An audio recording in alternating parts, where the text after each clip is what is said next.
And with that, Sting has officially wrestled his last match as a professional wrestler. And what a match it was. And it wasn't even just about the match, it was about the entire spectacle, everything that went along with it. And we'll talk about it in a second. I thought this was everything it needed to be in terms of Sting's final wrestling match. He goes out a champion as Sting and Darby Allin retain the AEW World Tag Team Championships over the Young Bucks. And let's just get this out of the way real quick.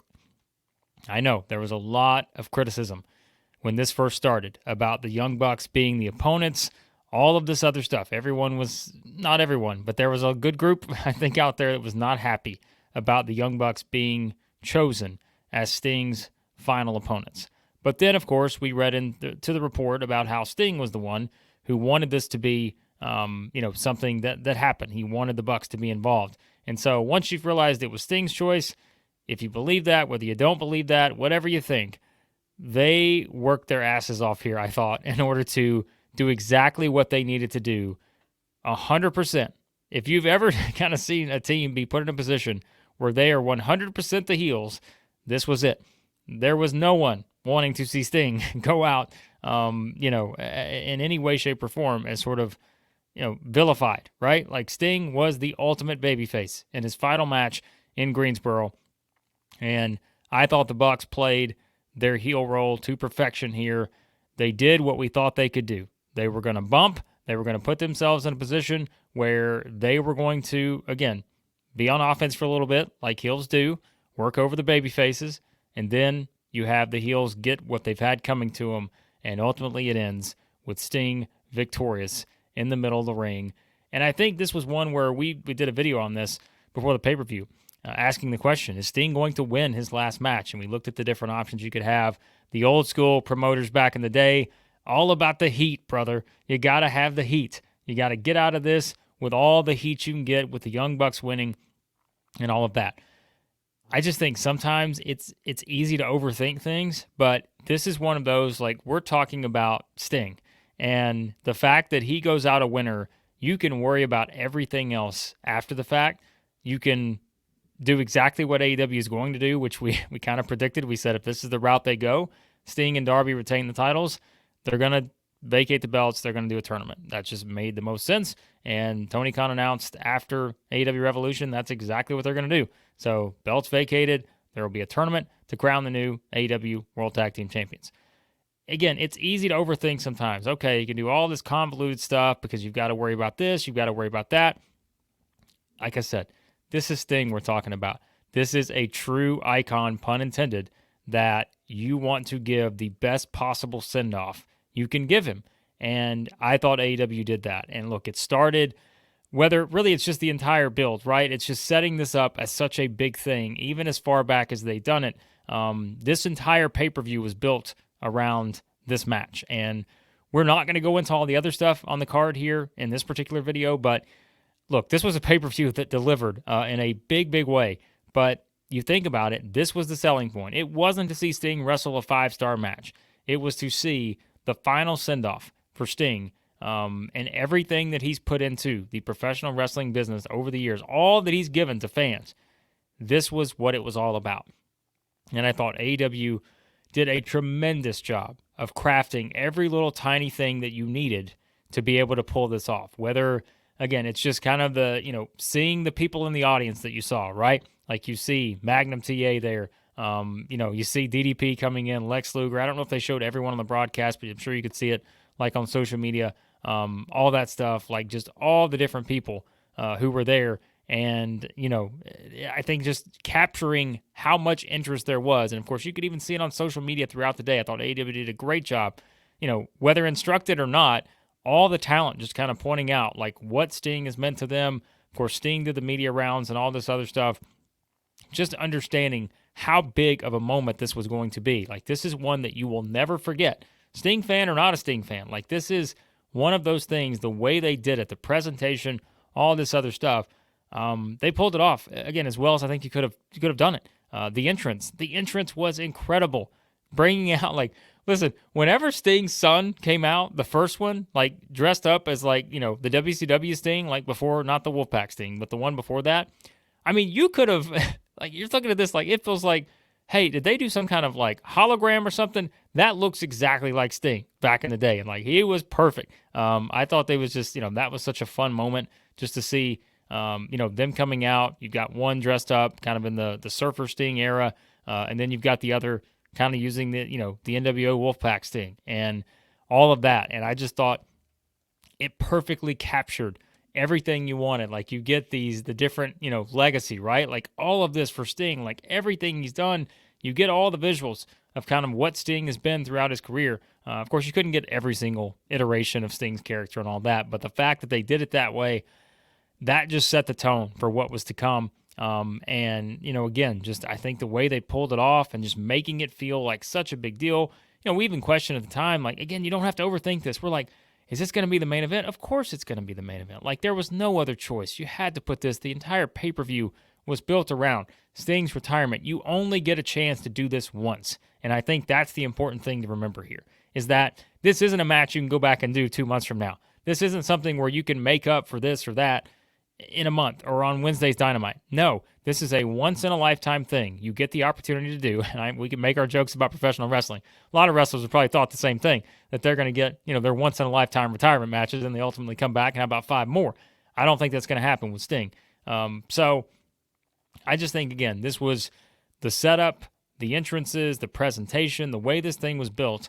I thought it gave you everything you could have wanted if you were a Sting fan. Your thoughts on the Bucks aside, before this match, I thought they played their role perfectly in this thing. And the only thing that I will say, you know, maybe there's 2 things for people coming out of this, is one of them is the fact that, you know, they go off the air early, right, with Sting saying, hey, we're running up against the pay-per-view time here. He didn't get to do his full speech. But look, it's kind of one of those things on pay-per-view, and we were laughing at it. Like, it's almost fitting. The guy that comes from WCW ultimately has to go off the air, basically was saying, you know, the full Tony Schiavone line of we're out of time. That's basically what it came down to for Sting's final moment on screen, you know, at least as an active performer in professional wrestling, is the total WCW move of we're out of time, we gotta go. That's what it felt like, right, as he went off the air on pay-per-view. And understanding that they have obviously hard lines to get out of on pay-per-view, but could they have structured a little bit different where you have a little bit more time? Sure, but as always, as the last thing on the card, that is not always the easiest thing to do. And so timing out an entire show, of course, is always difficult. And sure, people have given AEW, you know, some criticism for the timing of their shows at times and all that. But yeah, I mean, that's something you would have loved probably for the full pay-per-view audience to be able to see that. But you also get the boost now of everyone having to go out and actively seek it out on your social media channels and everything, which will, again, give AEW, I think, a boost there that they need. So I don't think it was the worst thing to necessarily, you know, kind of make people seek that out, knowing that, again, you know, that's part of the package here. It's not just the fact that you see him wrestle the match. You want to hear what Sting has to say after the match. Would have liked to probably hear the entire thing, but I think in this era, it'd be different if, like, again, this was the mid-'90s or something, where you just have no other access to know what Sting said. Here, you legitimately just can open your phone or computer or whatever, and you can find it within seconds of Sting's entire speech. So I wouldn't go too far on that. The only other thing here I would say is, if there's one defining memory of this match, it has nothing to do with Sting. It has everything to do with Darby Allin, who came off in one of the just most, I don't even know there's not even a word to describe the spot. Some of you may have a word to describe that spot. I think in your wording may differ based on that. I saw some people who were fully on board with this and saying, hey, that's Darby. I saw some other people saying, my goodness, why would he ever do something like this? But Darby coming off onto the glass, I mean, it was just, that was brutal. I don't even know how else to say it. That is, again, the one visual you're going to have coming out of this. Not even the fact that he just does the move. It's the visual of his back afterwards, and like Sting even pointing out after, he's like, I don't know how many stitches this guy's going to need. And then, of course, Darby mentions in the post-show media scrum that, hey, you know, now I'm getting ready to go climb Mount Everest. So that's Darby Allin. He said, I mean, it's like, it's Darby. I mean, I don't know what else you say at this point. because, yeah, that was, though, kind of the defining visual of the match. So if you wanted to just be something with Sting, that probably is not going to always be the case, just because, again, Darby had the moment of the match in terms of taking that bump, and what a bump it was. Woo, but that may be a discussion for another video. But this is about Sting, and again, I thought there's been a lot of criticism around AEW over the past little while. Some warranted, maybe some not as fair, and maybe a little more biased going into it. But I just think that they did this, again, as well as you could have done it. I mean, credit to Tony Khan for putting this together. And, like I said, they could have overthought it. They could have just made this all about getting the heat coming out of it. But instead, as I mentioned, you get one shot at this. And AEW absolutely nailed it in terms of the entrances, the presentation, everyone kind of around, the situation. You got Flair out there, you've got Steamboat out there, all these people who have been connected with Sting, and getting as many of those guys there as you could. I just thought that was, again, that's what you wanted this to be. You wanted this to be the proper send-off for Sting, and when you really think back on it in hindsight, we should have never even considered the possibility that the Young Bucks would win this match, other than just the professional wrestling history and trends that would tell you that old school promoters would do it this way.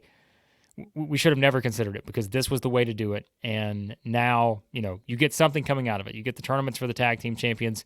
And I think people pointed out too, it's a really good point. Now it's like, whoever wins this thing, you think about the prestige now involved, knowing that Sting just retired as the, an AEW Tag Team Champion. Like his final match, he wins that title, or retains that title, is able to hold on to that going into retirement now. So it raises the value, I think, of where the tag team titles are right now.